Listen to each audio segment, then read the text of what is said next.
Welcome back. A year ago, we saw the end of the latest Gaza conflict between Hamas and Israel, known as Operation Protective Edge. That conflict went on for over a month, claiming the lives of 2,000 people. And as we mark the year anniversary of the end of that conflict, tensions remain high along the Gaza Strip as residents remain on edge, wondering what comes next. For more, we're so pleased to welcome to the anchor desk the former mayor of Shiloh and the founder and president of the Shiloh Israel Children's Fund, David Rubin. David is also the author of the book, Sparks from Zion. David, is there a spark ready to set off another Gaza conflict? We're waiting for an explosion. There will definitely be another conflict in Gaza. Everyone has known that in Israel for about a year now. As time goes on, the Hamas terrorist organization is working feverishly at building new tunnels under the ground to lead into Israel, to smuggle terrorists and terrorist weapons into Israel. And not only getting weapons inside Israel itself, but what about the whole issue of rockets for Hamas? Are we seeing more shipments in that? In other words, it seems to be a problem every time the tensions abate or there's a pause. The rocket attacks have started already. We have intermittent rocket attacks now. They will allow those rocket attacks, and they do it until they see that if they speed up the pace, it's going to cause another conflict, another war. So we have these rocket attacks coming in dribs and drabs, and it's going to increase as time goes on. Of course, parallel with this, we have the Iranian situation. And we want to get to the Iranian situation in just a second, but obviously Israel remains vigilant. A weapons depot of Hamas destroyed by Israel in retaliation for some of the rocket fire. So Israel remains vigilant. Residents there on the Gaza Strip remain wary. But internationally, this whole proposed agreement with Iran is something that is keeping a lot of people awake at night. Well, it has ramifications for the situation in Gaza. It has ramifications for the situation in Judea and Samaria, the so-called West Bank. It has ramifications around the world, frankly, J.D. I am just shocked when I see what is happening in Congress, how the Democrats are dropping like flies.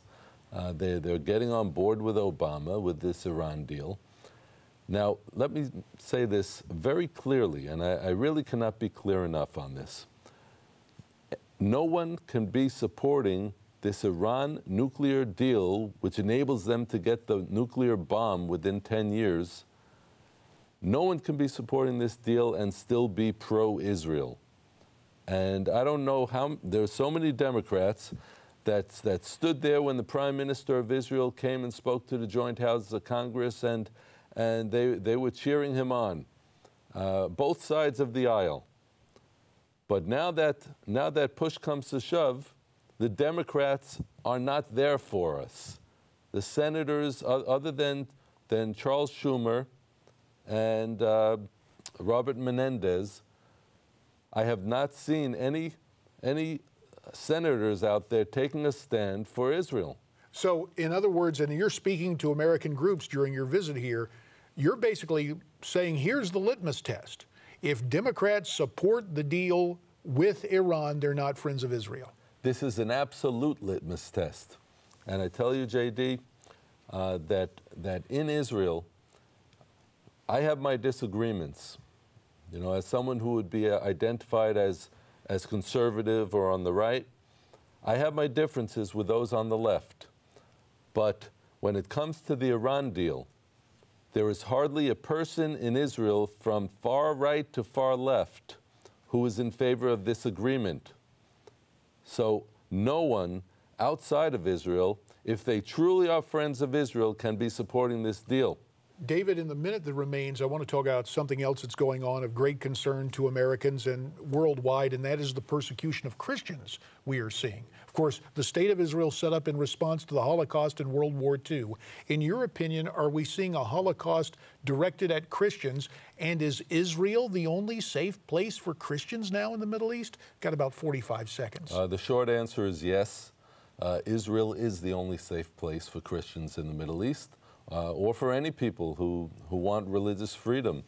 We're a country that is based on that, much like the United States, and perhaps because we're both based on biblical foundations. Well, David, we very much appreciate your time, and it's good to have you here at the Anchor Desk. We hope you have a very productive tour here during your time speaking to American audiences. We thank you for your time today here on Newsmax Prime. You. David Rubin, the author of the book Sparks from Zion. We thank you so much for your time again, David, and Newsmax Prime continues right after this.